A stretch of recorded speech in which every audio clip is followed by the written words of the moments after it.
There we go.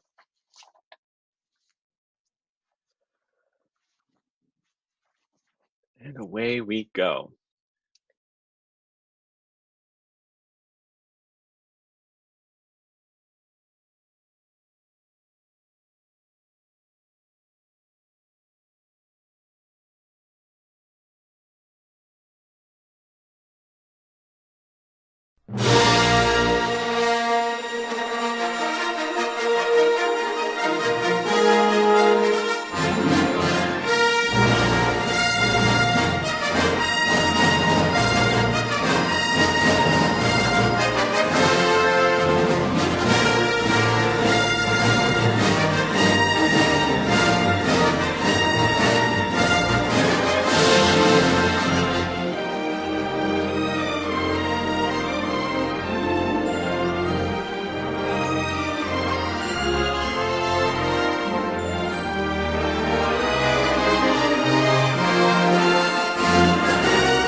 So you bagged him.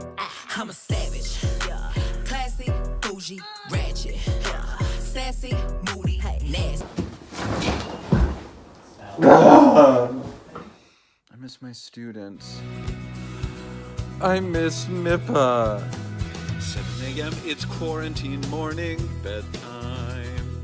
Set my alarm to get me back up at 3. Waking up to 100 staff message lineup.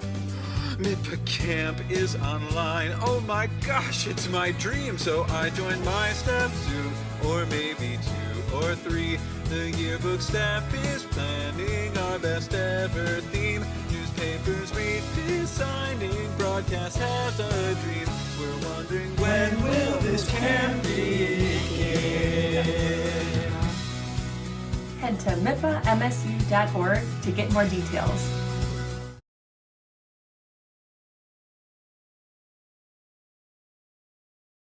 Hi, everybody. My name is Jeremy Steele. I'm the Executive Director of the Michigan Interscholastic Press Association and a faculty member in the School of Journalism at Michigan State University. Go Green.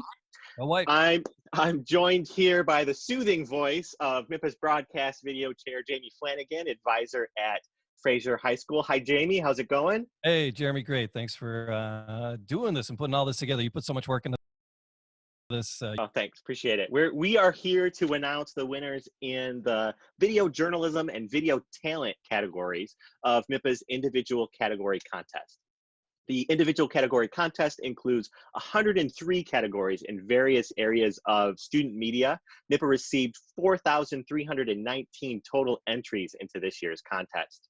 Winners of our other categories will be announced in separate presentations, which you can view on the through MIPA's website. We also have a schedule there of when you can tune in to catch those presentations, and we will publish lists of all the award winners after we announce them in these presentations.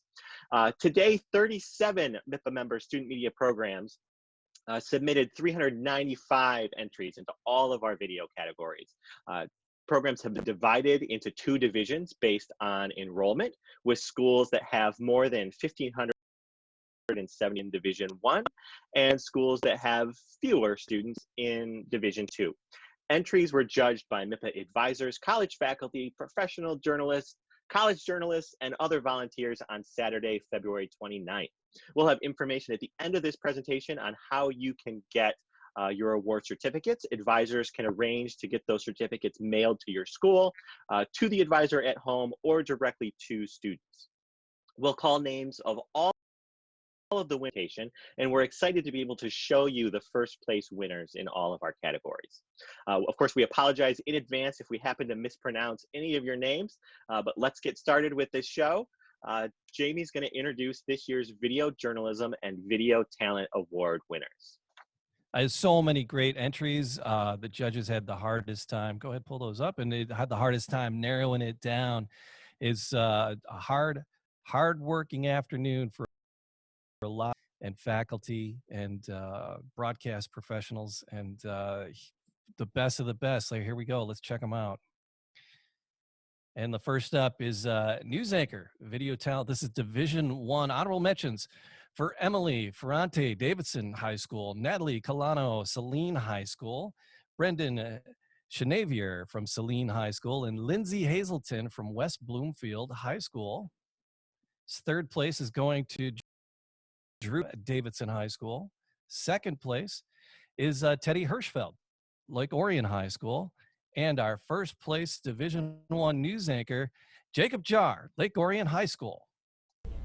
Coming up on today's LOAM, the first LOIQ of the year. How to buy your homecoming t-shirts. And where did our lockers go? Stay tuned.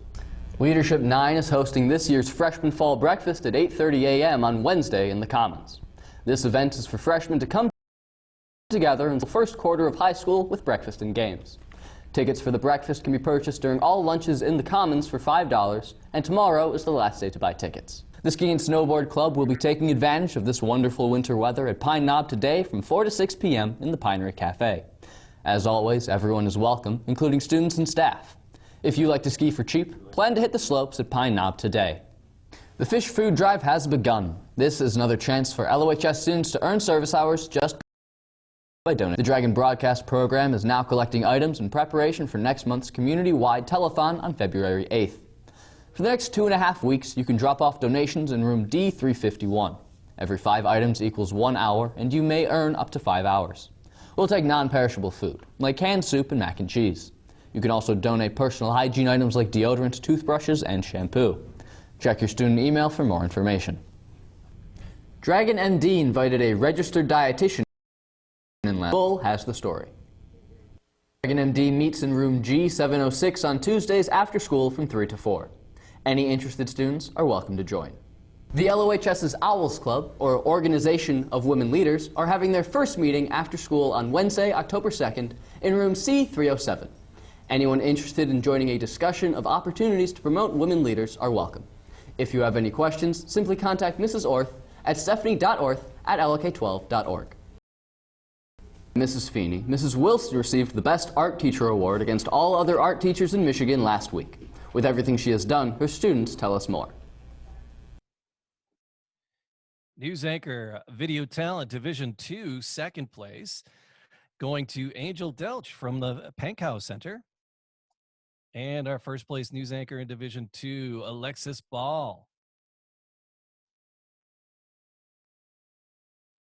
Good afternoon. December 13th, an ugly holiday sweater day.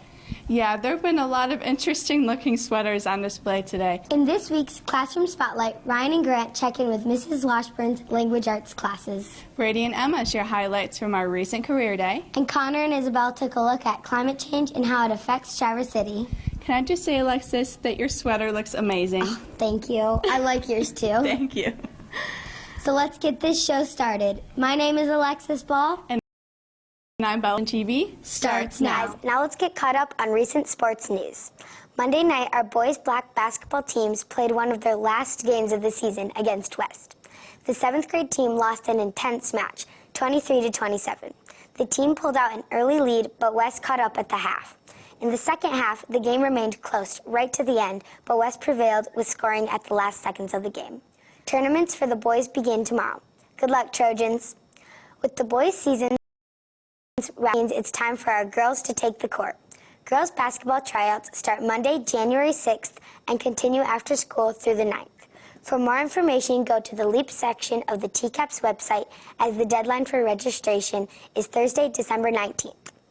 You may have noticed some unusually high water levels this summer and lack of beach space. Connor and Isabel explain how climate change is starting to affect life here in northern Michigan in this Trojan TV special report. Good afternoon. October 18th in October is National Bullying Prevention Month. Welcome back. Okay to Say is a program dedicated to preventing bullying and self-harm for students. Safety Officer Harry Workema recently visited EMS to talk to students about the program and the importance of bullying prevention. Thanks, guys. The Trojan TV and DMC staff are committed to being part of the solution to bullying by speaking up when we see students in need. Jasmine sat down with school social worker Sarah Silvis to discuss how you can stand up. Copy of the yearbook yet? If not, save $10 now instead of paying the full price in the spring and guarantee your copy. Hey there, East. It's 2020 and our first Trojan TV of the new decade. We are excited to share more great news and feature stories with you this year. We sure are. In this week's Classroom Spotlight, Joe and Carson stop into Mrs. Porath's math classes. Bella and Kenzie marvel over the newest streaming channel, Disney+. And Travis and Brady break down the impeachment process to get you up to speed. So let's get this show started. My name is Mia Tersman. And I'm Alexis Ball. And Trojan TV starts now. Welcome back. Did you know that the average middle schooler can spend up to 3 hours on homework some nights? Abby and Isabel did some investigating about whether or not homework is useful and how much is too much. Thanks, guys. Now let's get to a few important school announcements. The 12th annual EMS Talent Show is coming fast. Annie talked with Talent Show coordinator Mrs. Washburn about this exciting event. The All-School Day, March 5th in the gym from 1:25 to 2:25.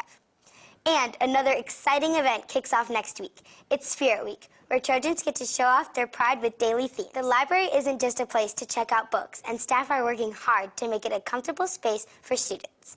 Excellent reporting, guys. Yes, thanks, guys. Well, that wraps up this episode of Trojan TV. Check out more EMS coverage on our website, The Link, and follow us on Instagram at EastDMC. We are leaving you with a short story about one of the most popular platforms, TikTok. Have a great weekend, Trojans. Bye.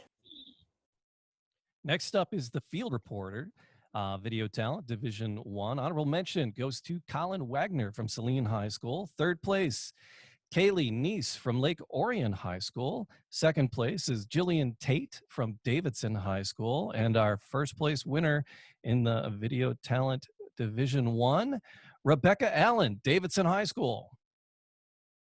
This skate park right here is the one that they are looking to revamp. It started as an old tennis court, and then area skaters came in and made makeshift ramps, like this one right behind me that's actually made out of a truck. But now, Flint needs something bigger and something better. Though the project may take a while to be implemented, this is a prime example about how passion can build community. The Great Lakes make up 21% of the fresh water right here on Earth. That's 3% of the wide. This means the Midwest is sitting on top of one of the largest sources of life itself. But what exactly is pushing the Great Lakes to the brink? In this special, we will dive deeper into the many challenges the lakes are facing at this very moment, and what that means for you. Natural phenomenon, man-made threats, and controversy are making waves in this 6 quadrillion-gallon force. This is Great Lakes on the Brink.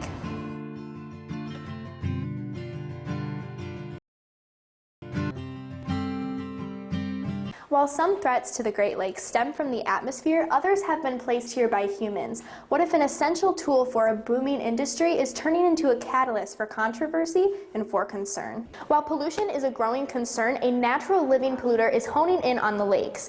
These invaders can cause damage to pre-existing life and are forcing action to be taken before an entire ecosystem is devoured. Water is absolutely essential, but it's a force that is falling victims, both natural and man-made, all over the world. Though some elements are out of our hands, other factors aren't. It's important that we respond in the best way we can to all happenings surrounding our fresh water. Educate yourself and others. Be aware of how your actions and the actions of your neighbors are affecting our water. Become an advocate for healthy water and prospering lakes. The future of the Great Lakes isn't certain, but it isn't lost forever either. And that's why Great Lakes don't.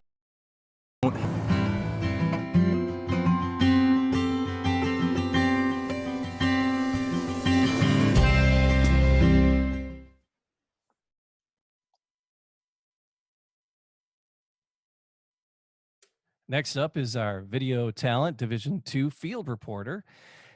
Third place is going to Hank Callison from Traverse City East. Second place goes to Annie Goldcool from Traverse City East. And first place, Angela Delch from the Pankow Center. Hi, I'm Angel, and I'm a student that went to Manufacturing Day. I didn't know what I was doing with my life until now. Do you want debt? I don't think so. Do you really want to be paying $25,000 per year? I don't think so. You could play sports to get a scholarship. I'm pretty good at tennis. That you know what goes on inside of manufacturing. Well, our guy Stefan is here to tell us a little bit more about it. Now that you've seen all of the opportunities it has to offer, can you picture yourself at Manufacturing Day? I'm Angel Delich for Bath City Beat, and today I'm here at Disability Network Oakland and Macomb. Their goal is to help empower people with disabilities and help them to make their own choices and exercise their own freedom. The Disability Network Oakland and Macomb is an independent living center. If you or anybody you know, please call the number at the bottom of the screen. For Bath City Beat, I'm Angel Delich. I'm Angel Delich for Bath City Beat, and Ashley and I are here today at the Michigan Student Broadcasting Awards. Why? Because we've won. Congratulations to all the TV and radio high school and college winners. Thank you to the foundation for having such a wonderful event today. For Bath City Beat, I'm Angel Delich. Love it or hate it, art is everywhere. I'm Angel Delich for Bath City Beat, and you may be wondering what it is that people are talking about in our community. The answer to that is ArtSpace has the potential to bring in many resources to artists in the city of Mount Clemens, and may even provide the revitalization that our city needs. In the words of Bob Ross, let's get crazy. For Bath City Beat, I'm Angel Delich.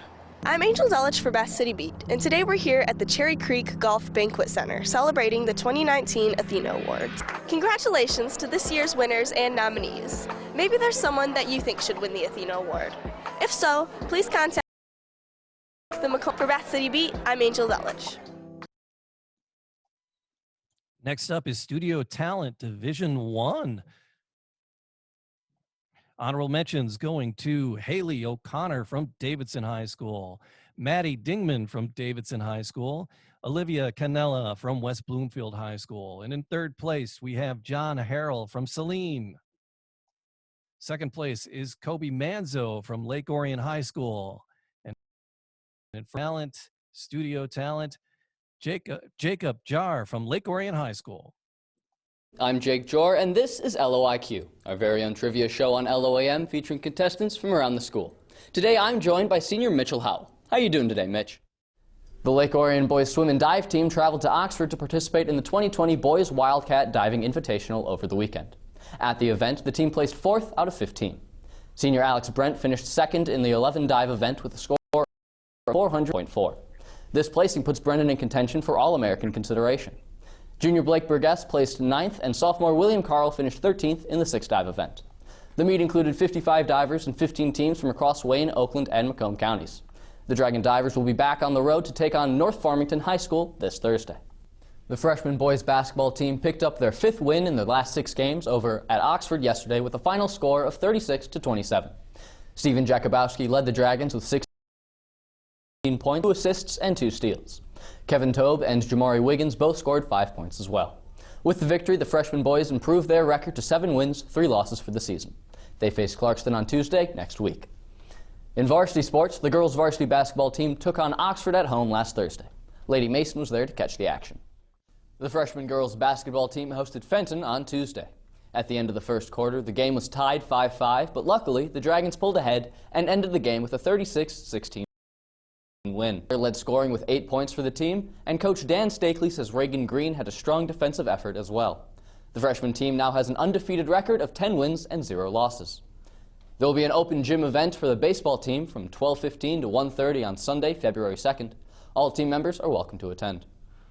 The Lady Dragons powerlifting team competed last Saturday at Henry Ford High School. Giuseppe Pryor has the story. Tonight's big game is actually a doubleheader occurring tomorrow night. Both girls and boys varsity meeting at the University of Oakland's O-Arena tomorrow night.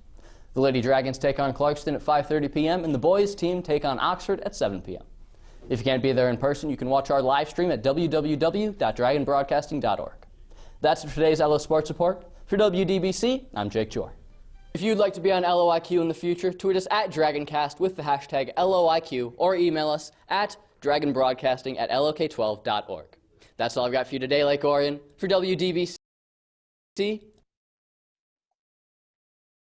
Studio Talent Division 2, and our first place winner is Angel Delich from the Pankhouse Center. Used to being someone you loved. Thanks, Angel. Wow. Thank you. Hi, I'm Angel Delich, and I'm here at the Frederick V. Pankhouse Center. That was the Young Americans. Yes, ma'am. So, can you guys tell me a little bit about who you are and what you do? Yeah. So, you guys are having an upcoming summer camp here at Lance Crew. Can you tell me about who do you think should get themselves involved in the summer camp? Oh my God. What are you guys exactly gonna do at the summer camp? Supporting them and cheering them on. That sounds really amazing, like a great thing for the community. So, like, why should someone sign up for the Young Americans? What exactly benefits does it offer them? How does someone sign up to do it? All right, so there's a website. Well, you guys are all very talented singers, and I love you guys' song. Thanks, Could you tell me a little bit about the activities and stuff that led you to do what you do now? Oh, yeah. Well, you guys all took very different pathways to get where you are now, but Exactly, yeah. we greatly appreciate everything you do. Do you think you could do one more song before you guys head out? Yes, absolutely. Yeah. Put them together and what have you got? Bippity boppity boo. So I'll read it if I have time to spare. I'll paint the walls. For our live sports announcement, third place goes to Kaylee Neese from Lake Orion High School. Second place is John Gerke from Davidson High School. And first place is Teddy Hirschfeld from Lake Orion High School. Smith to Fisher to Ritt. Ritt thinks about it. He's going to have a double man trap and on the baseline. And he's going to try to get it to Bodenheimer. Bodenheimer stays in. Jones goes up and in. He's good. I think he's going to want to take that outside. Oh, he's going for round two. End the game. He gets it! Oh my goodness, a buzzer beater! What a shot! Does not fall, rebounded by Bodenheimer. No, Trey Townsend to Batin. Batin goes up, he falls, does not get it. Rebounded by Robinson. Robinson goes up, does not get it either. Speck with the rebound. Out to Mulholland. Mulholland goes up, does not get it. Robinson finally gets it in. Gregor playing heavy defense. He's in the full court press, and he steals it. And he's going to come back. He's going to say, I need some help down here. He finds McAuliffe. McAuliffe with the left-handed layup, and that's good. Fisher goes to go up. He's going to find Ritt down low. Ritt from the outside gets three to make it 15-7 with an 8 deficit. And you can see he's really paying attention, looking at Hayes' his eyes, and Jones tries to go for another steal. Jihad with the three, and he gets it. Interesting to see a 6'8" guy shoot a long ball like that, but he does. Cummins with the rebound. He gives it to Amanda Rowland. Amanda with the shot for two. Dragons coming out quick. Yeah. So LaBelle extends the lead 11-0, and it's going to be stolen by Lapeer again. Brown with the three. Back-to-back three, just like that. By McClear. David Bryant now under Bodenheimer. Bodenheimer to Jones. Jones out to Fisher. Fisher with the three, and he gets it. That shot. And that's something that we saw. I want to go back to the game of Lake Orion and Oxford. We saw Oxford likes to trap a lot, and Lake Orion started out very strong, in which they found that open man, because when you got 2-on-1, there has to be some guy open. Of course. And they were able to, find that open man, and that did very well. So I'd like to see that again. Dragons now bring the ball up the court, high intensity, and they're going to find Connor. He goes up, just barely misses it, in and out. The Wolves now. Oh, going to be stolen by Bodo again. Bodo coming up. He's got a wide open shot, and he doesn't get it again. The ball's just not working with him today, and he gets 2 points there. And it does not fall. Rebounded by LaBelle, tipped by Sarr. LaBelle's going to bring it up. 4-on-1, stolen by Bodenheimer. They're on the floor, and it looks like a jump ball. And it's going to be stolen by Nick Fisher. Nick Fisher comes up to start things off for the Dragons. 2-0 here, not even 20 seconds into the game. Fisher thought about it to Sutton, back to Fisher, getting jiggy with it to Ritt. Ritt thinks about it to Fisher. Back and forth, thinking about the shot. Sutton takes it this time, And it will go, and that's going to be and one. What a shot. Batin bringing the ball up. Guarded by Ritt. He goes out. He finds Esmond. Esmond tries to go up. And he does for another 2 points. Oh, he goes around two people, doesn't get it. Rebounded by Meister. And Meister will go up. McAuliffe with the shot, and he gets it. What a shot that was, Teddy. I didn't hear him call bank, but I think they're still going to count it. Oh, he finds Michael Vogel. Vogel with the shot. Oh, just short. Must have been tipped. Vogel again with the shot for two. And she finds Racine. Racine with the shot. Does not get it. Rebounded by Bodo. Bodo goes up, and he'll get two more. Bodeheimer underneath. A great fake. Great move. Sends Trey Townsend way over his head, and he'll go up for 2 more points. Make it 17-9 with 5 minutes left here. And Standall thought they had it. Does not fall that time. He's going to get another opportunity here. Gets his own rebound. Oh, does not go in. Gets another rebound. Gregor coming up, playing defense. And he gets it. Moving on to the live sports announcer, our honorable mention from Jake Boss, Hazlitt High School. Coming in third place, the staff of Hill McCloy High School. And second place, Charlie Rosenbrook from Hazlitt High School. First place, live sports announcer, Daniel Sackrider from Hill McCoy High School. 42 seconds and ticking left to go in the first quarter. It's a nice bounce pass by Johnny Mall. Throw up an elbow shot and one. Antio Harrison once again going to try. Is Marcus Hosner going to go back up for the shot, and he's going to force to throw it. It's Ty Sweet in the corner, going to put up a three. He'll make it. Antio Harrison will try and drive the ball.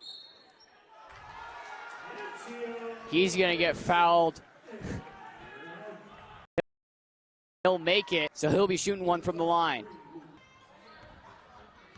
Vicentes, the last minute three. He'll make it! What a way to end the quarter. The air ball by Cole Duplaney. Antio Harrison losing control of the ball, threw it behind him. It's a little bit interesting. Vicentes with a nice mid-range jumper, and he'll make it. Points, and now they're in the lead. Antio Harrison with the nice drive through the lane and two. That's Antio Harrison's 7th point of the game. Mount Morris gonna find an easy corner shot, and Corey Green with the nice block. He may get the and one. We'd like to thank you all for tuning in. We'd like to give a big thanks to Hannah Mahan, our camera operator, Morgan Buffington, our technical director. Once again, he's been Chase Hobson. I've been Daniel Sackrider. We'd like to thank you, and so long.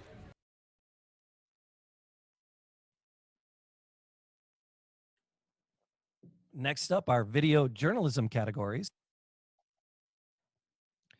News story or package in Division I. The honorable mentions go to Sophia Washer, Noel Siwick, Ronnie Kane, and Christina Gold from Bloomfield High School. Honorable mention to Morgan Welsh from Davidson High School. Natalie Bull Kennard from Lake Orion High School. Elizabeth Shands and Taylor Maines from West Bloomfield High School. Coming in third place, we have Teddy Hirschfield of Lake Orion High School. And second place, Kimberly Schomburg and Max Burchill from Saline. And in first place, Haley Croft from Davidson High School. The Straits of Mackinac is one of the most iconic and picturesque locations in Michigan, but this gem covers up one of the biggest controversies in the Great Lakes. Beneath the clear tides lurks the source of a legal battle between Michigan and a corporation. This source? Line 5. Line 5 is a 645-mile-long oil and natural gas pipeline that runs from northern Wisconsin through the heart of Michigan, all the way to Sarnia, Ontario, pumping 23 million gallons of light crude oil and natural gas liquids daily. Line 5 factors into almost every Michigander's daily life in one way or another. Line 5 really does play a key in Michigan in providing Michigan with energy. So it supplies 65% of the propane people use in the UP, 55% of the propane used statewide, 30% of the oil on Line 5 goes to Detroit area refineries to be used back in Michigan. So people use it in their cars. It's used for the jet fuel at the Detroit airport. It's used to make thousands of different products. This pipeline, constructed by a Canadian-based company, has been the target of recent criticism because of the pipeline's placement right through the economically and environmentally significant Straits of Mackinac. The location of Line 5 has been identified by the scientists at the University of Michigan as the worst possible place for an oil spill. Liz Kirkwood, the executive director of the environmental group For Love of Water, or FLOW, has been pursuing the shutdown of Line 5 for years and counting. The state has a legal duty to protect the Great over protecting a private oil pipeline company like Enbridge. Concern over the 65-year-old pipeline has grown recently, primarily because of a 12,000-pound anchor strike on the line that left it dented and marred. This has caused worries of a potential break that would cause a catastrophic oil spill. We were extraordinarily lucky that we did not experience a complete rupture of Line 5, because if we did, we would be cleaning up the Great Lakes and our shorelines for the rest of our lives, of our children as well. If the line breaks, it would be detrimental to Michigan's tourism and fishing industries, as well as affect the lives of the people at home who get their drinking water from the lakes. Shutting down the line would cause immediate and widespread change in Michigan's production and economy. Because oil would then have to be transported by rail, tanker, or truck, shipping costs would increase, causing gas prices to go up and make products harder to manufacture. Enbridge has proposed a solution to protect the pipelines. That comes as a large concrete tunnel built. We feel like that really is the best solution for Line 5 going forward, because it makes sure that the line continues to provide the energy that Michigan needs, but at the same time it does further protect the Straits and protect the Great Lakes, because the line would be in a tunnel with foot-thick concrete walls 100 feet below the lake bed there, and so it would be fully protected. The chance of coming out is almost zero. This plan was approved by former Michigan Governor Rick Snyder, however is now facing pushback from the highest state officials, who believe they have a duty to preserve the state and the Great Lakes. I'm upholding that responsibility by filing a lawsuit in Ingham County Circuit Court to take the first step to decommission the 66-year-old dual pipelines that run through the Straits of Mackinac. Michigan Attorney General Dana Nessel, as well as State Governor Gretchen Whitmer, have been very outspoken in their project. Nessel holds a strong belief that Enbridge's track record provides even more of a reason to close the line. And the oil spill in Kalamazoo that cost more than $700 million and left permanent damage to the affected areas. This incident happened back in 2010 when a pipeline that Enbridge operated burst, spilling over 1 million gallons of oil into the Kalamazoo River and surrounding areas, a crisis that became one of the biggest inland oil spills in U.S. history. As the battle rages on in the courts, there remains an ever-present fear of a disastrous oil spill that would soil Michigan's Great Lakes and shorelines, provoking a heavy question that is being asked more and more around the world. In the battle of the environment versus capitalism, who will prevail?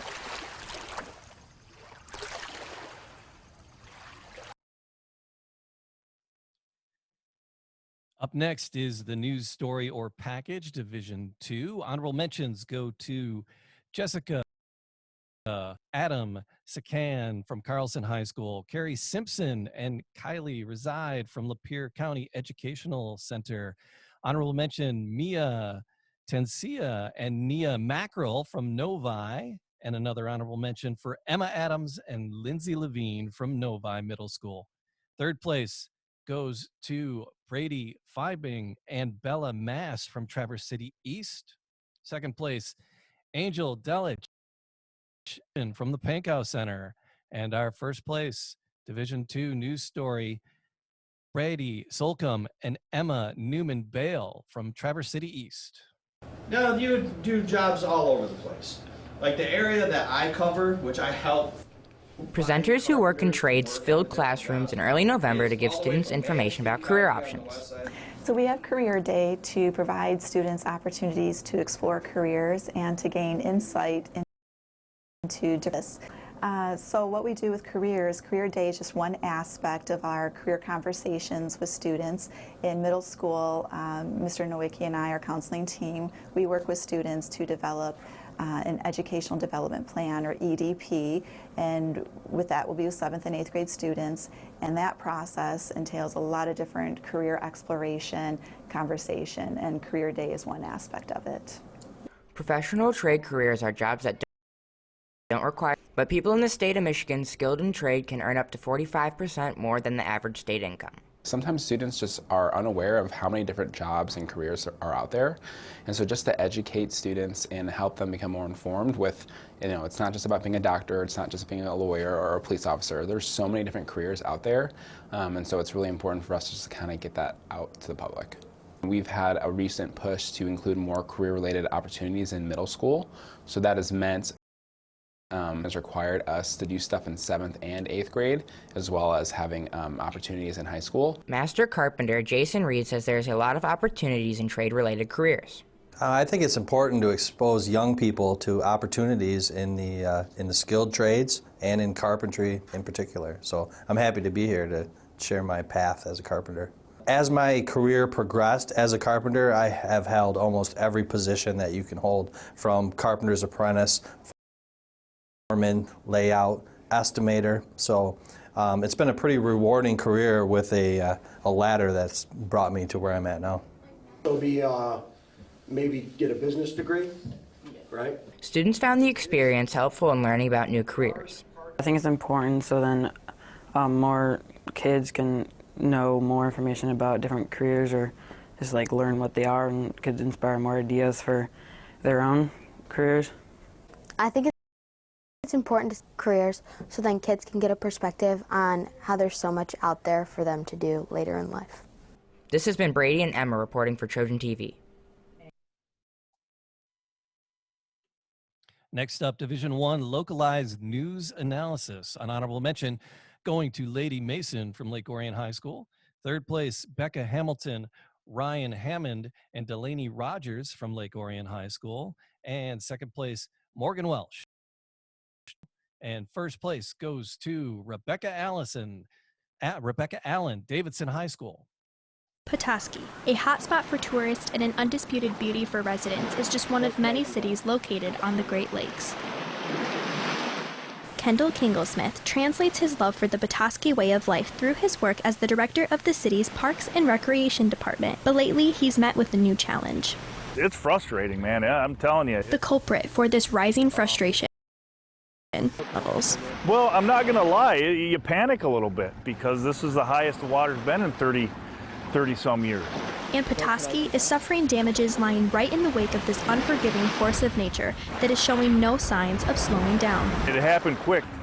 Just this morning, right here in Petoskey, these high water levels reached this barrier here and took out ground. Now this ground that has been taken out is just feet away from this playground. If we can't operate our marina, that's huge.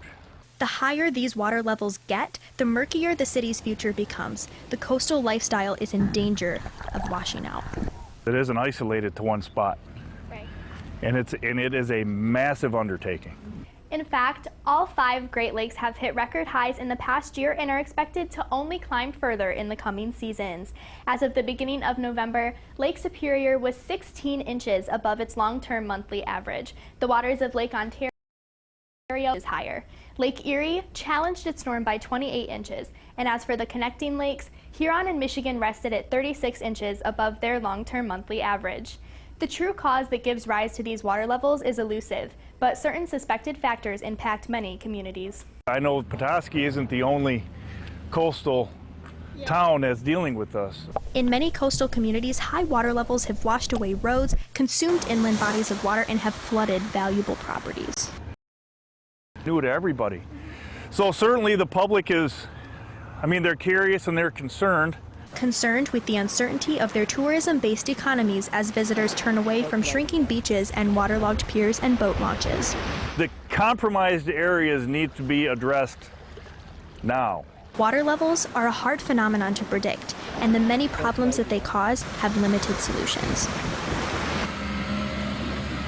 The Parks and Rec Department has utilized Boulder in an attempt to keep the water at bay, an operation costing them tens of thousands of dollars. You hope that the costs are manageable, because if they're not, I mean, I don't know what you do. But their hard work so far has only been met with intense uncertainty. Mother Nature is undefeated, so whatever's gonna happen is gonna happen. Rebecca Allen, News.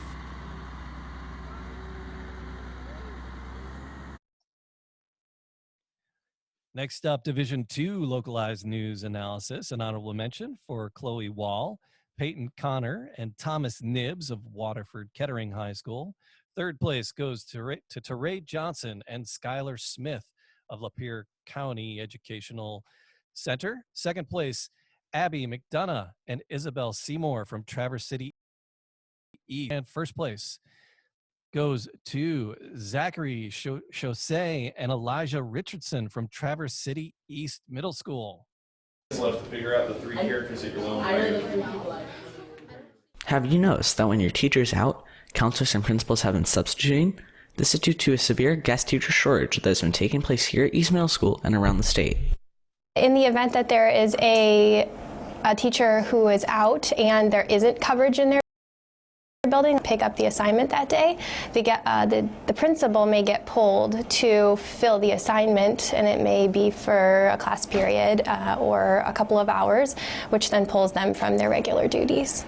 The shortage of labor in the Grand Traverse area has also been a cause for the shortage of guest teachers. Because of the shortage of labor that's in the Grand Traverse region, there are more job opportunities, so fewer individuals are getting into guest teaching.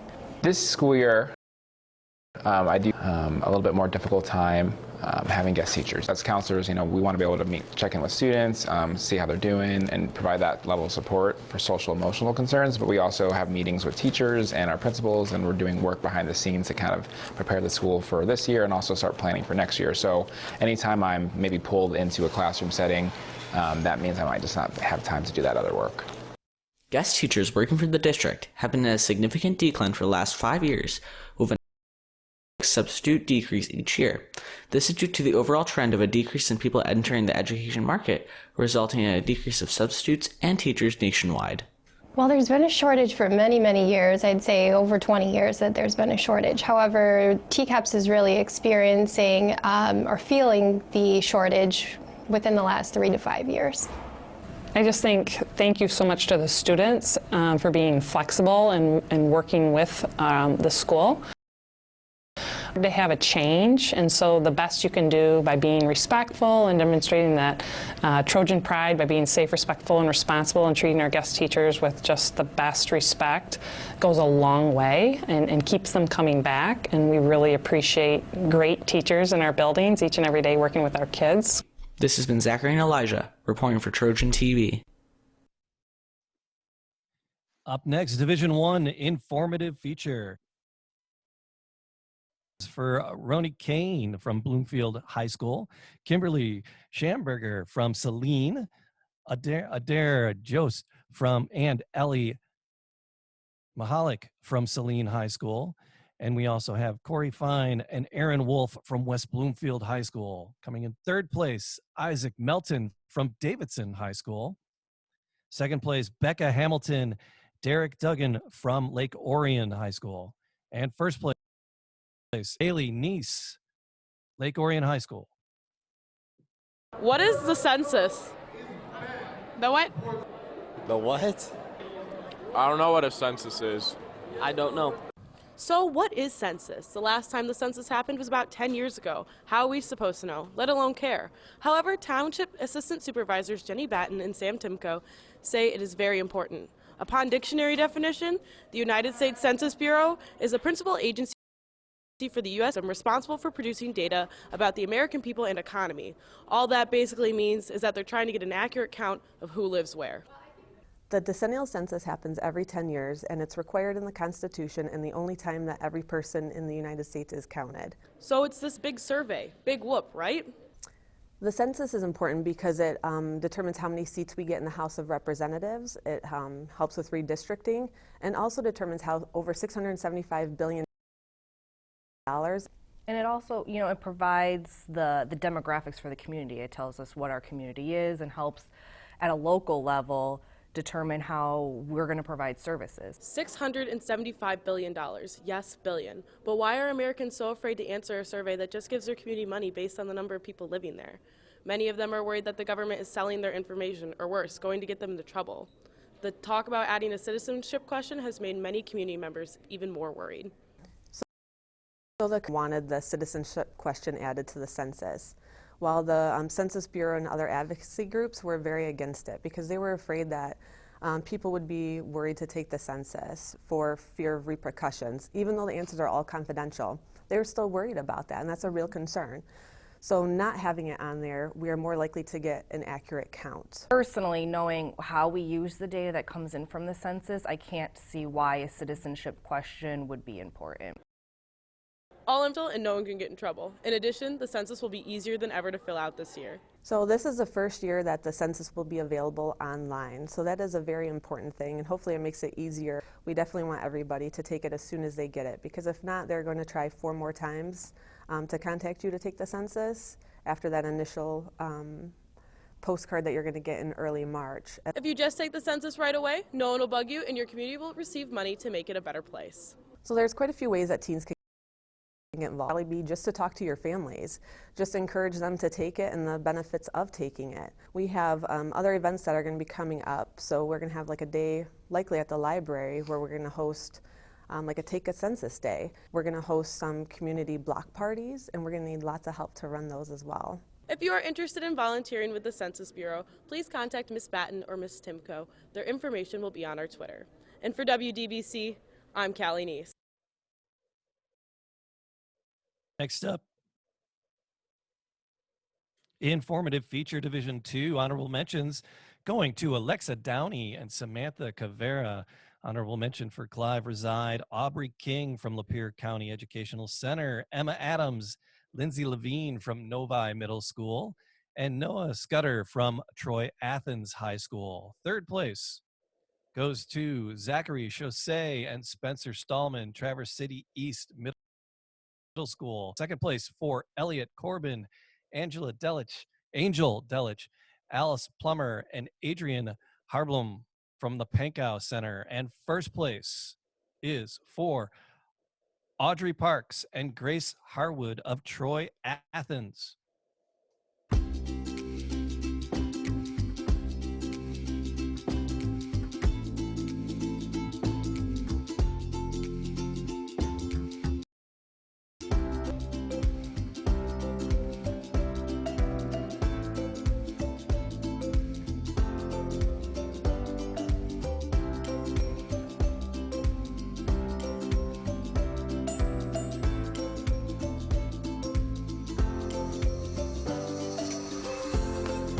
Walker Literacy Center is a nonprofit organization that focuses on helping children in the Detroit area better their literacy skills outside of the schooling system. Julie LeBur. I was reading a news article about Detroit Public Schools and the kids' reading scores in particular. So I wanted to start something. I wanted to use my skills of knowing how to teach kids how to read.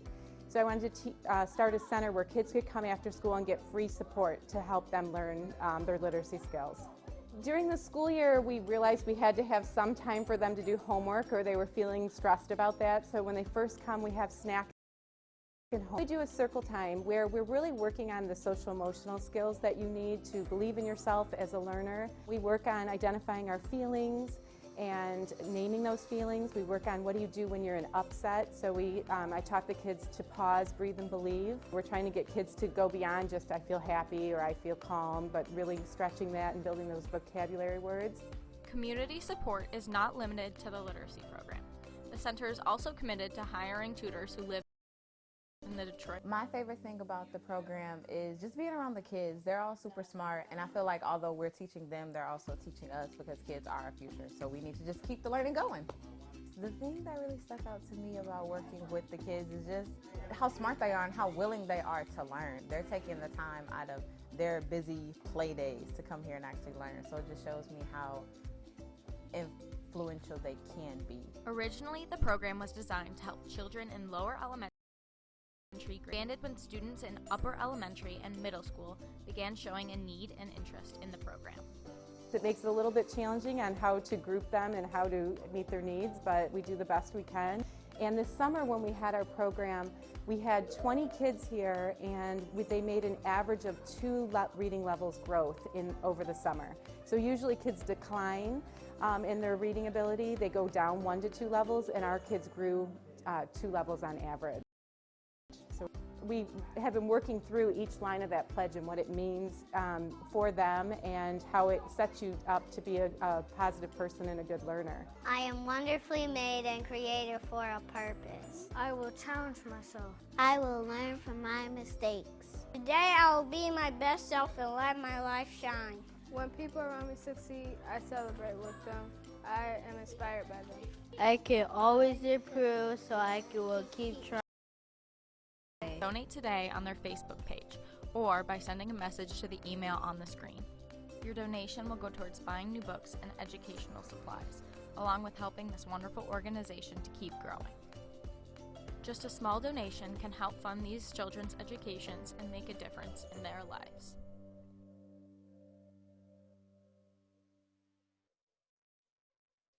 Personality profile feature in Division 1, our honorable mentions go to Ryan Jacob Jar, Delaney Rogers from Lake Orion High School, Emily Nichols and Jonathan Hong from Novi High School, Brendan Chenavier and Elijah Frederick from Saline, and we also have Tina Pham and Ajar Jost from, it moved on me,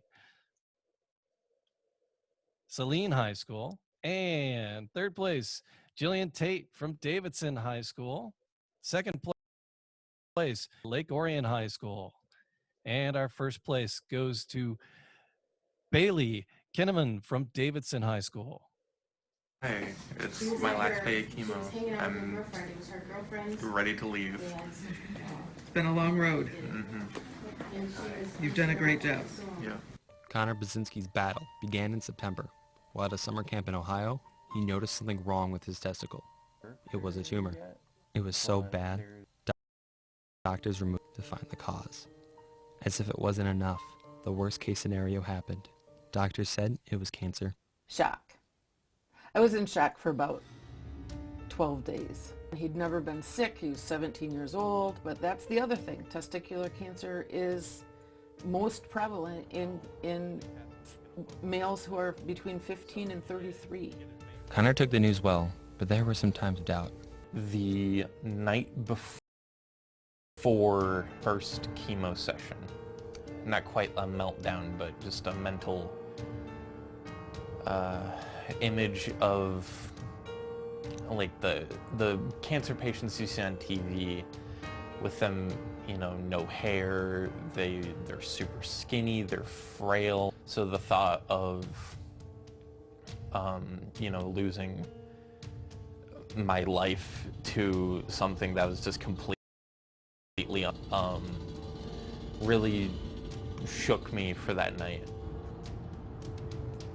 It's a choice made by millions of cancer patients, deciding whether to commit themselves to pain as they go through chemotherapy with the hopes of living through it, or possibly just accepting what happens and letting themselves die.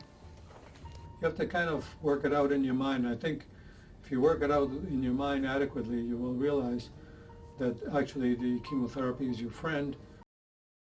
Some benefits in your mind. The benefit from the treatment far outweighs the risk from the treatment, given the fact that treatment is curative. Deciding to put himself through the process, change was noticeable in Connor. He was stronger than he's ever been. Very mature. It's unfortunate that, I mean, everybody matures, but it's unfortunate that this was the stimulus for maturing. Receiving support from his friends and family was pivotal in positively impacting his life and helping him remember to keep himself and his mindset positive. My support system was fantastic throughout the entire process. I talked to my good friend about it, and she told me, you know, you're not going to waste away. Just stay calm, stay positive about it, and you're going to get through this. After his 3-month Swear that his final chemo session is on December 7th. Smiles not leaving his face as he hears the words he's been waiting to hear for a long time. All right, we are done. But he is not the only one fighting battles, some longer and harder than his own. Just stay positive, whatever little wins you might get. Just hold on to those. Chemo itself will knock you down. Positive about the whole situation. You're just gonna keep yourself just on the ground and you're not gonna be able to do anything. Personality Profile Feature, Division 2. Honorable mentions for Hannah Young, Olivia Perez from Lakeview High School, Kelly Frund, Mackenzie Raleigh from Northwest High School, Seamus Mahoney and Michael Awad and Ryan from Troy Athens High School. Third place is Alex Merrill from Lakeview High School. Second place going to Riley Schollard and Annie Goldcool from Traverse City East Middle School. And first place goes to Jaden Newville and Aubrey King from the Lapeer County Technical Center. This past winter, construction trades welcomed a new face to the classroom. My name's Rod Whitney. For almost 20 years, I was an advisor, traveled throughout most of Michigan building apartments and homes.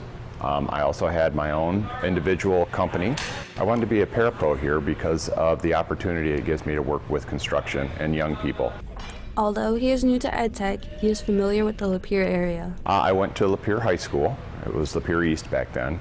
But I also have a business degree from the University of Wyoming and a master's degree in education. Going into the first semester of parapro and construction trades, having Mr. Whitney in the classroom seems to be benefiting the students. Mr. Whitney is a great man. He's a great teacher. We all here love him. He's a great guy. He knows how to do his trade. He knows how to do construction. Having him on a parapro is a great way to help everyone in the classroom and just make everyone a bit better at what they're doing, and make sure everyone's on task and knowing what to do, what they want to do. He's been able to build good relationships with the students in a short amount of time. But this whole time I've enjoyed everything. A lot of nice people here, a lot of good students. My favorite thing about working here is the students. It's a lot of interesting young people that have their own goals, and it's a joy to work with them and help them further that. I'm Jaden Newville, reporting for The Edge.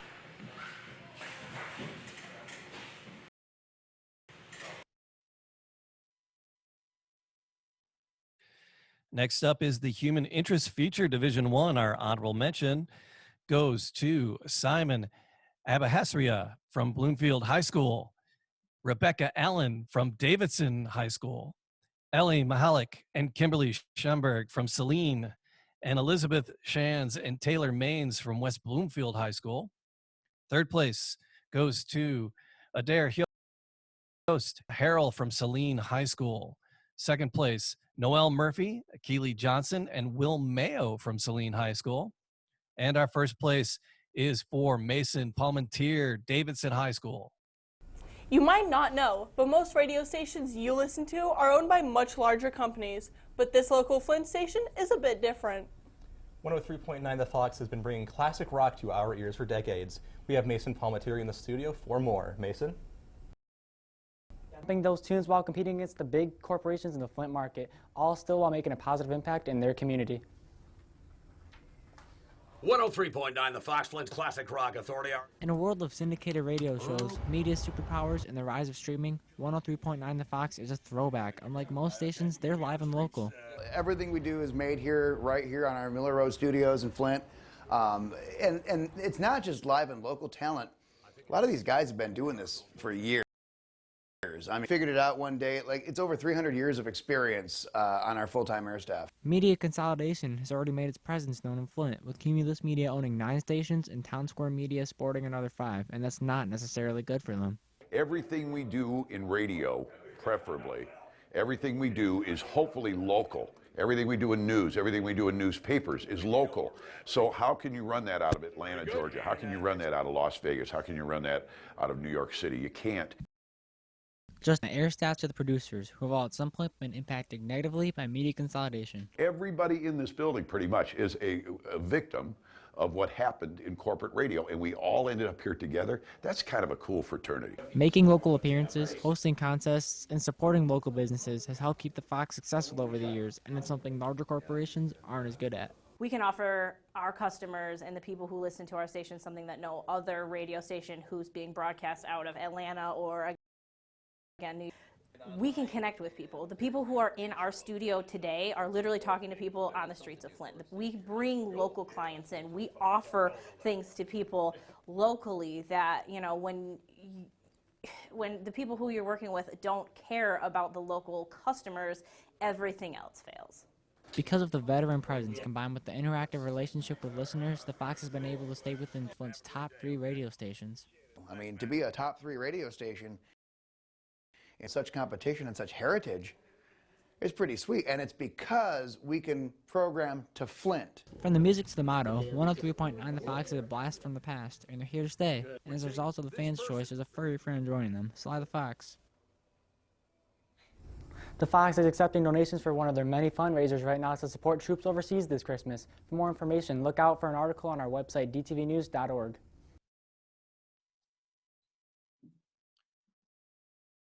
Human Division 2, we have our honorable mentions for Haley Gwynn and Anna Metzger, Lakeview High School. Denja Kiza and Bella Aprano from Mercy High School. Travis Walters and Thayer Yang from Traverse City East.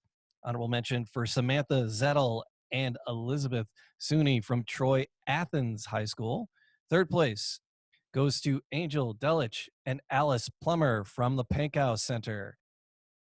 Second is Jasmine Jackson, Milena Herrera Fernandez from Roosevelt High School.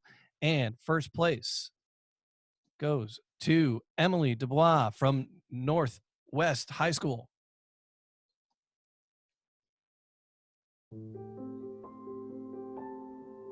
My name is Marnie Haid, and in 2005, I was given the opportunity to what we now call Give Hope, and it is a disaster relief trip program that has taken 15 trips in the course of the last 15 years to help people around our country. Hi, my name is Chelsea DeVolder, and I've been involved in the Give Hope trips since the summer after my sophomore year. The first trip I went on was to Rockport, Texas, and then last year I went to Panama City Beach, Florida. My favorite part about the Give Hope trips is definitely getting to know the group that you're going with. You get super close, and the group that we went with last year, all of us girls still talk all the time and we hang out. So it's super fun to get to know people that you wouldn't necessarily talk to on a daily basis. And I continue to go because of that family aspect and to get to learn new skills. Like before the trip last year, I didn't know how to side or soften a house, and now I learned how to do that. And just getting to talk to people that have been through natural disasters is something so life-changing. It's like an experience that you can't get anywhere else other than Give Hope Trip. Mulios. I graduated from Northwest High School in 2006 as Betsy Brown. I've done 9 Give Hope trips, started in the winter of 2005 after Hurricane Katrina. I've been involved with Miss Haid and her organization ever since. I really enjoy going on the Give Hope trips because it's given me a great opportunity to see things from a different perspective. I've been and have lived through a natural disaster. I've never been stripped of all my belongings, my home, anything like that. So being involved with these trips has really given me an opportunity to be grateful for what I have. And I don't do it because it's good for me specifically, but it makes you feel good inside once you're helping somebody and you know you're making a big difference in their lives. And yeah. In the course of the last 15 years, 800 people from our community and neighboring communities have been a part of the Give Hope experience. No matter when the opportunity was, Penny and Doug Adkins were on board. I distinctly remember Penny calling the first time she saw information in the paper in 2005 that we were going to take this trip. And she was wondering if it was okay if she went. She went on the first trip, and in my opinion, opinion so much, she went home to tell her husband, Doug, that they had to go together. And Penny has never missed a trip in all 15 trips, and Doug was only missing from the first one. I met Doug and Penny Adkins at the first Give Hope meeting my sophomore year before the Texas trip, and ever since I met them, Doug and Penny have just been like a second family to me. I had the pleasure of meeting Doug on my second Give Hope trip. It was in the 6, and I will never forget it because he just always had the smiliest, happiest personality. We always start meeting for Give Hope in October when we meet on Sundays, and I was at school doing some work, and I got a phone call from one of our Give Hope chaperones asking a question about if I had heard about something, and it stopped my heart and took my breath away, and I had to make some phone calls to see if it was true. But there was a car accident that Penny and Doug were involved in with their great-granddaughter, and Doug lost his life in the accident, and it still takes your breath away. In December, our participants in the program decided they'd like to stay here and work in our area to build this youth program, traveling somewhere, helping in our own backyard. And then the accident happened. And how do you move forward without Doug and Penny? Well, you do what they would do. You honor them by not just helping re-roof a house or helping someone with a hot water heater. You build a house. I cannot think of a better way to honor Doug and his legacy with Give Hope. He was such a huge part of the entire program. He jumped on board with the trip. He's never wavered. He's always just been such a great, positive asset. And I can't think of a better way to honor him than to do this build and to kind of continue on what he loved so much and what his family loved and Penny loved. And I just can't think of a better way to honor him than to build a house.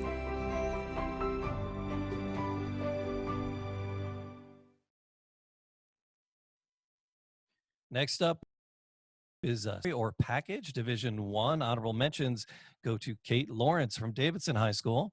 Honorable mention for Teddy Hirschfield, Kaylee Neese, and Kobe Manzo from Lake Orion High School.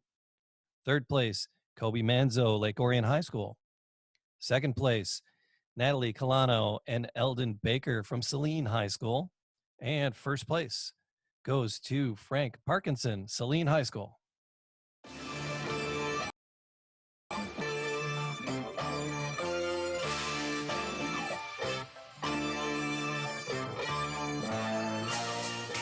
Wrestling is known as one of the most difficult sports in the world. This year's team is preparing hard to be in the best physical shape so they can tackle the challenges this season may throw at them. The beginning of the season, it's just grind, grind, grind. You know, we go in the mornings, we go after school. So it's been a tough couple weeks, but we're finally kind of getting over that and into the normal season. We usually do like a morning practice on Monday or a Friday morning practice, and we just have after-school practices Monday, Tuesday, and Thursday, Friday, because we're going to have our meets on Wednesdays and a tournament on Saturday. But their hard work isn't the only thing that contributes to their success. Like, we've all been wrestling together since middle school and pretty much further back than that, and it just meant I want to put everything I have into it and then everything as a team into it.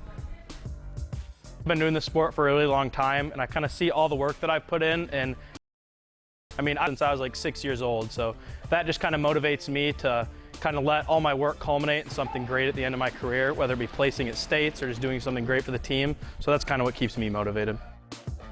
On top of the bond that has been built within the team, they have to all do their part and hold one another accountable to continue improving throughout the season.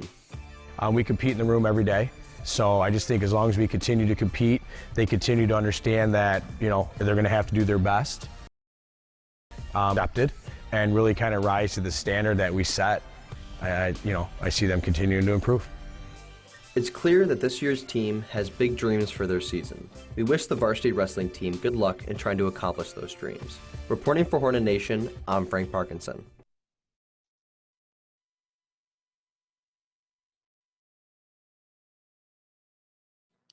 Sports news story and package Division 2. Our honorable mentions go to Logan Teal and Damon Hamler from Waterford Kettering High School, Ethan Aldwart from the Pankow Center, Sydney Bommersbach from Fenton High School, and Delilah Coe from Mercy High School. Third place goes to Cody Wall and Bella Mast from Traverse City East Middle School. Second place goes to CJ Eakinson and Gavin Greats from Traverse City East Middle. Our first place in Division II goes to Vondell Powell, Jaden Lee, and Thurston High School TV. Have you ever thought about what it takes to prepare an athlete? Practices, injury, or even the psychology and mindset that's needed for the sport itself? We had a chance to interview coaches, instructors, and athletes to find out more about the preparation that goes on behind the scenes that most people never think about. Well, for a good practice, to take into consideration all the various levels of abilities of the athletes that you're coaching, and while taking that into consideration, make sure that you're still challenging them. Would be just give me time. You take a couple minutes during the day, and just, especially right before class, and just kind of close your eyes, get your mind right, and focus on what you're about to do. If your mind isn't on what you're about to do, the kids aren't going to be focused on what they're supposed to do either. You got to stay focused on the task at hand. The task at hand for me is to make everybody better. Now the way of seeing the mindset of those who mold the athletes, let's switch over and talk to the athletes themselves to see what they do to get ready. You just got to lead the team, be a senior, lead the stretches. When coaches say do something, you got to emphasize it and run your best and, make the underclassmen follow under you. All in all, being an athlete requires hard work, patience, and when the time comes, it also requires leadership. If you believe you have what it takes to become an athlete, this has been Vondell and Jaden reporting for THTV. Now we have the sport feature story or package. Our honorable mentions in Division I going to Ava Swider, Emma Spurrell, and Samantha Sherman from Bloomfield High School, Kaylee Neese from Lake Orion High School, Adair Yost and Natalie Colano from Saline High School. Another honorable mention for Sam Scarlett and Frank Parkinson. So third place is Riley Wilcox at Davidson High School. Second place going to Kate Lawrence at Davidson High School. And our first place winner in sports feature is Kaylee Neese, Lake Orion High School. Pretty much everyone watches sports. Whether it be Little League, collegiate, or professional, everyone has seen a ball game once or twice. The NCAA, or the National Collegiate Athletic Association, is an association that regulates college sports all over the nation. The NCAA has a strict rule profiting from their likeness or name on any merchandise or sponsorships of any type. However, the NCAA might have had a change of heart as we dive deeper inside the NCAA.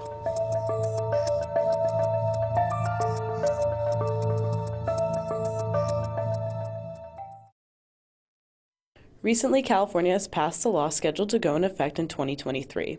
This law is allowing collegiate athletes to now receive profits from their name and likeness. Schools in California have already made might not be too far behind. We got into contact with Oakland University's athletic director, Mr. Stephen Waterfield, and he tells us more. So Michigan has proposed legislation that's similar to the California and other states. I think Florida has one on the docket that would allow student athletes at the collegiate level to benefit in some ways off name, image, and likeness. And so I'm going to be on a call with one of the members of Oakland University's General Counsel's office to learn more about that. We also got an email of the NCAA to talk about what he's done at the congressional level. On the phone conversation, which included representatives from most of Michigan's public universities, the Michigan House Bill 5217 was addressed. This bill explains that college athletes cannot get paid for their name, image, or likeness. The controversy behind this involves having uniform laws passed across the country. We spoke to NCAA athlete Hunter Chambers to get his insight on this situation. So, going off the big athletes, how California passed that bill that some athletes may be paid, so that might drag more kids to go to USC or UCLA so they can get that page. So the 5 stars, like I was saying, the Zion Williamsons, the RJ Barretts, the Tuas, the Trevor Lawrence, those are the big names that everybody knows and Heisman candidates, and some kids want money, some kids need to support their family, some 5 stars, that's all they got is that sport. As this bill travels through Congress, we spoke to high school and NCAA to get their input on their concerns. Graduation rates for student athletes at some colleges is already not so great. And so I wonder, is that going to drive graduation rates down? I do think about, too, that student athletes are already compensated in the form, some student athletes in the form of scholarships, which can be worth tens of thousands, if not hundreds of thousands of dollars, depending on the educational institution. It is in the best interest of student athletes to graduate from college.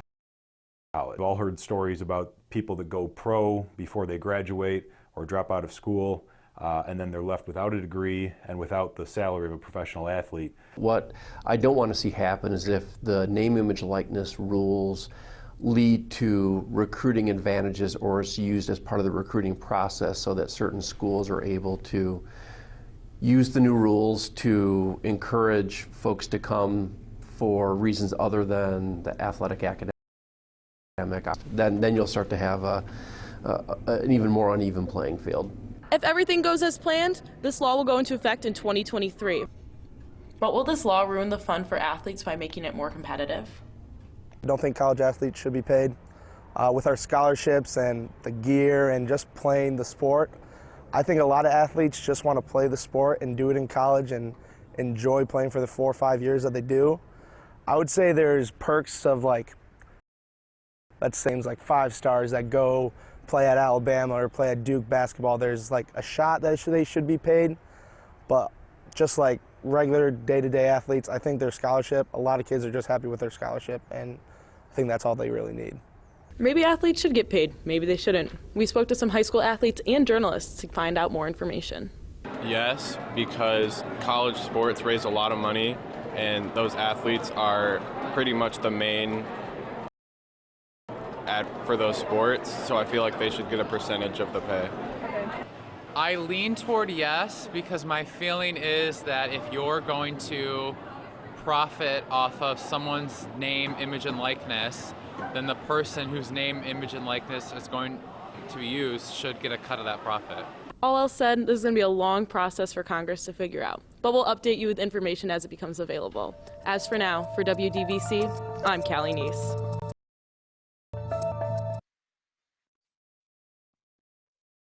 Sports feature story or package Division II, we are honorable mentions, goes to Annie Goldcool and Molly Wartenberger from Traverse City East Middle School.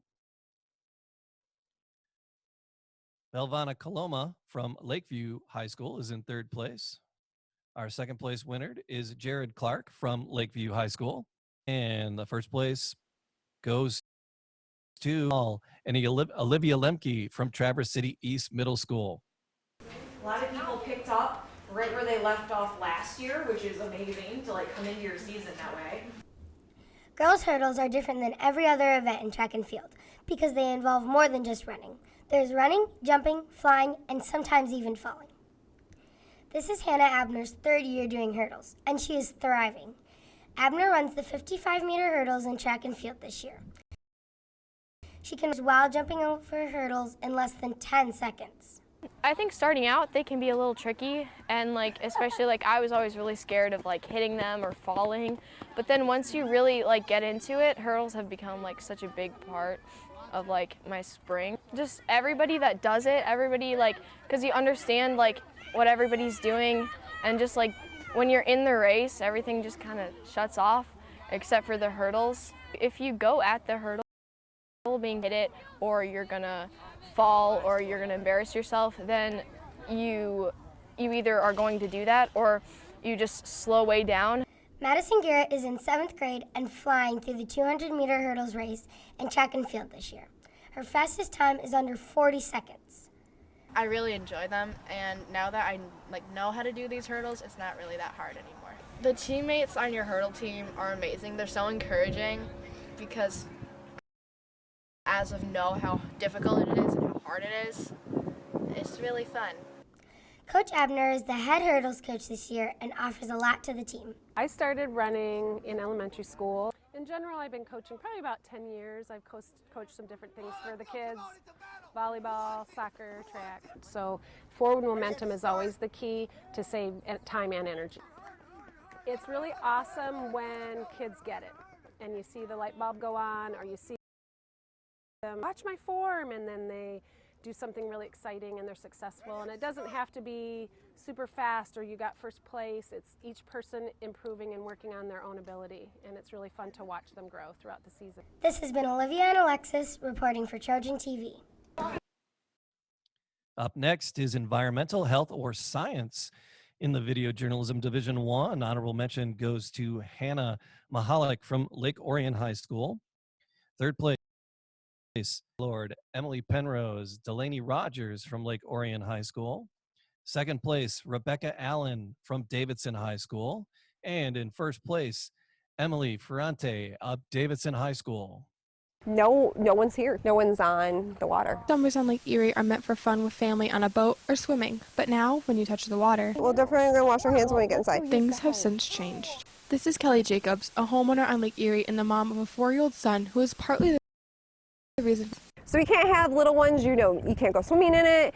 Probably really shouldn't be on, jet skis, fishing. We have great walleye around here, but you're not going to want to catch and eat it. Actually, this summer we sold our kayaks just because we knew we couldn't use them. At the height of every summer, these giant algae blooms sprout out and make it impossible to teach her son how to swim. Ricky Becker, a professor at the University of Toledo, is studying these algae blooms, powered by fertilizer that runs off farmers said.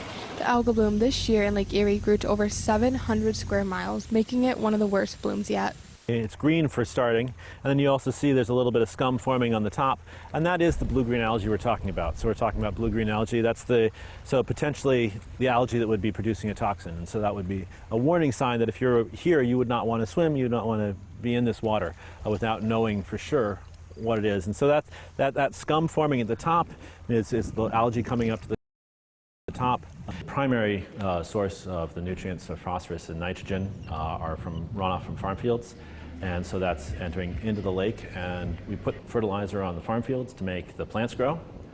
Unfortunately, algae are also plants, and they grow well when they respond to that fertilizer. But this plant is also toxic.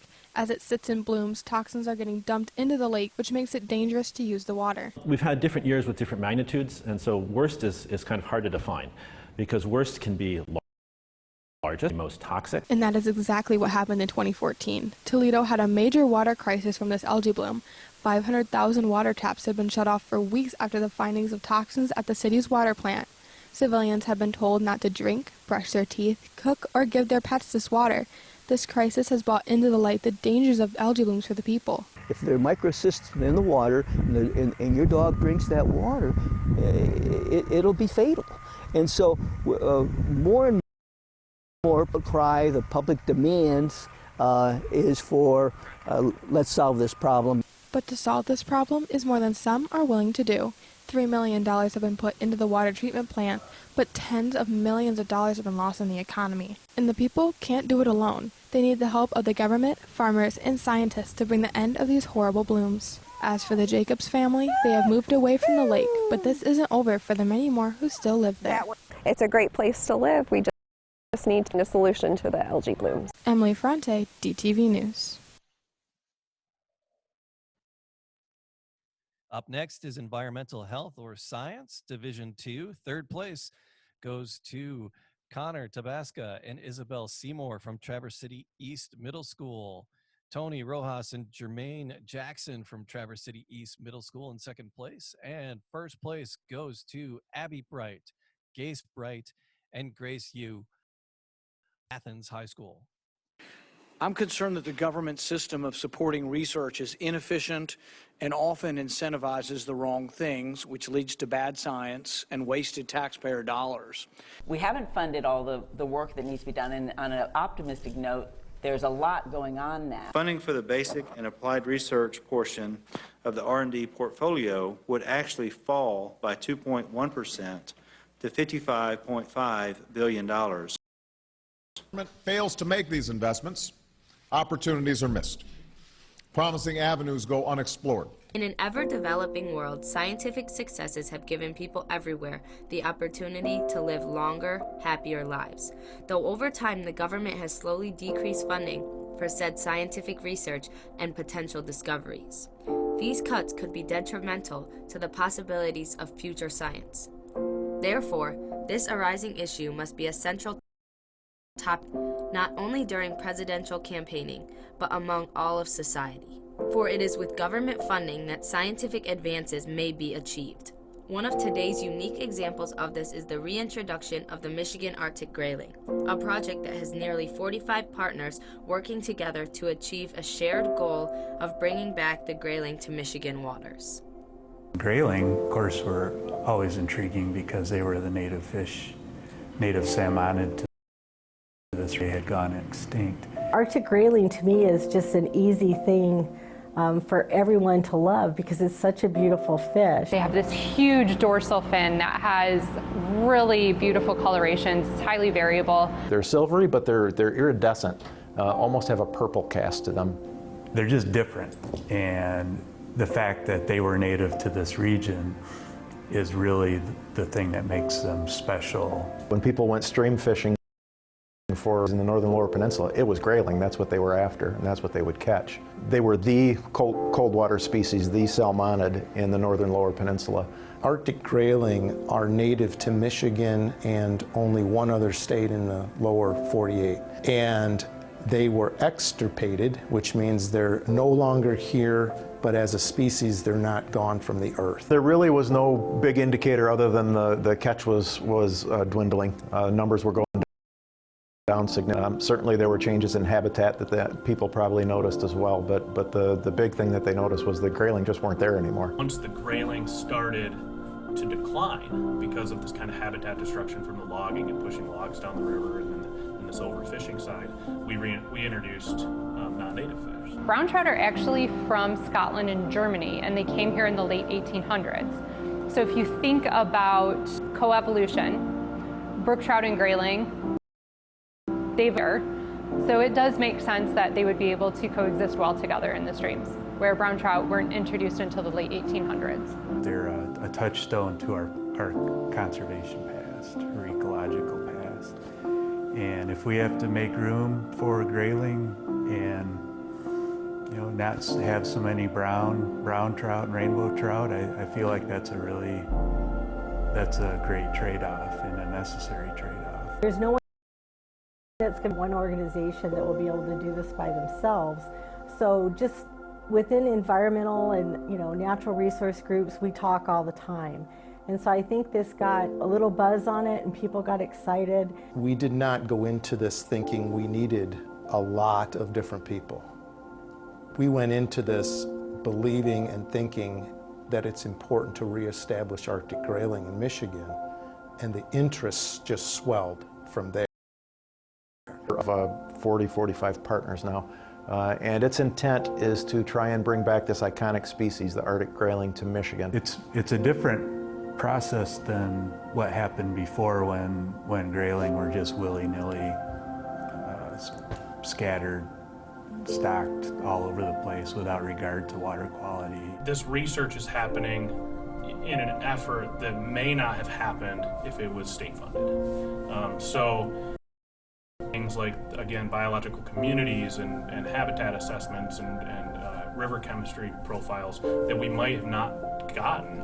And so if the grayling effort doesn't succeed, we can still use that science to kind of help promote that individualized stream management rather than kind of these regional specific, we don't know enough about each individual stream, so we kind of put a blanket statement over it. Kind of feels like the stars are lined up this time so that it's successful, and that's a cool thing to be part of.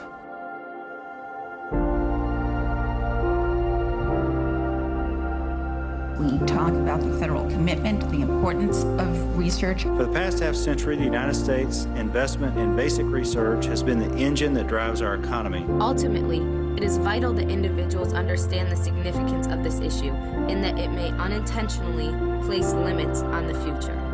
In keeping the 2020 election in mind for the future, that we ask for greater funding to discover what new technologies may be the heroes of tomorrow.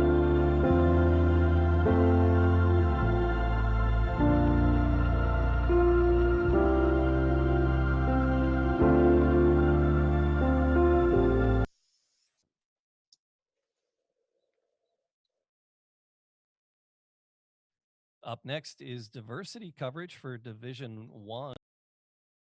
For Bleard Kapani Mate Ionescu from Bluefield Hills High School. Honorable mention for Callie Neese from Lake Orion High School.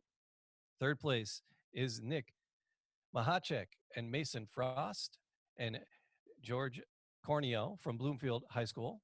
And we also have second place Hannah Mahalik from Lake Orion High School. And in first place, diversity coverage, Kimberly Schamberger and Adair Hyost at Saline High School. Ain't gonna let nobody turn me round, turn me round, turn me round. Ain't gonna let nobody. Black American music has shaped popular music, art, and culture all around the world. Spirituals, jazz, blues, hip-hop, and countless other genres reveal truths behind the issues African Americans face and give voice to their triumphs, struggles, and pain. Played a crucial role specifically during the civil rights era of the 1950s and 60s. Marching up to freedom land. Ain't gonna let racism turn me round, turn me round, turn me round. Songs like Ain't Gonna Let Nobody Turn Me Round or This Little Light of Mine were sung at sit-ins, in jail cells, at protest marches, and other nonviolent civil rights events. They are performed by choirs and congregations in black churches. Singing together encouraged people who knew they were risking their lives by providing comfort and a sense of solidarity. It was a powerful form of nonviolent protest while effectively getting their messages across.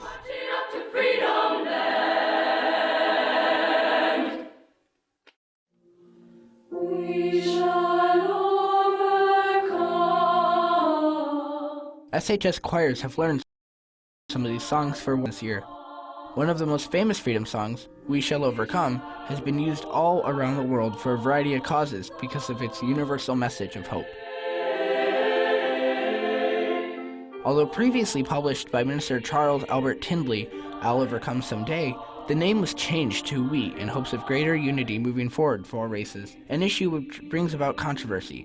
The song was first used politically for union workers' rights in South Carolina, passed on through director Sophia Horton, and then to a famous white folk singer, Pete Seeger, who is often credited with the popularization of the tune.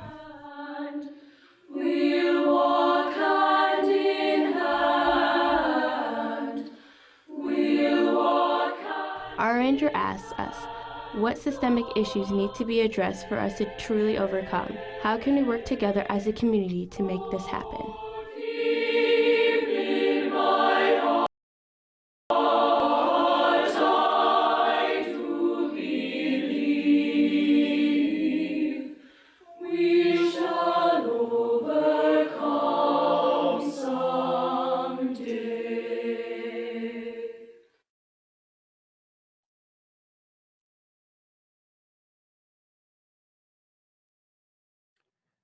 Diversity coverage, Division 2. Honorable mention goes to Isabel Sawicki from Mercy High. Third place, we have Melvana Coloma and Ezra Marshall from Lakeview High School. We have Jacob Boss and Justin Hool in second place from Hazlitt High School. And first place goes to Christian Perez from Lakeview High School. Penguin Project is a nationally recognized program that allows people with disabilities to explore their creative talent, find lifelong friends. I'm directing this production, Susical Jr. This was the first musical that we did through the LMS Mask program. So this show means a lot to me and to a lot of the mentors as well. So we're hoping that these kids, we call them penguins, find as much joy in the show as we do. So we always start off the day rehearsals with a little get to know you game, a little relationship building game, just to get them out of their shell. And then we will either be dancing or learning choreography for the show, or learning music for the show, or blocking parts of the show. And then we always dance to Don't Stop Believing, the song by Journey, because that's the song that all Penguin Project sites all have the same choreography too, and we dance to it, and it's our way of being connected. Penguin Project is special because a lot of people with disabilities don't get the opportunity to do things that a so-called normal person would get to do, like play sports or be in an actual production. So I think this is help destroy the barrier between someone who's so-called normal or these people who are just a little differently abled. And I think it really helps them find something that they're good at and that they love to do. Congratulations to all of our winners. Man, there's just judging was so difficult. There was so many great work. Everybody who entered, congratulations to you for an awesome year of some awesome work. We will have information on our website about how you can get certificates sent to your school, to advisors at home, or directly to students. And look there as well for our full schedule of awards announcements. Thank you very much, Jamie. We will see everybody for our next group of awards.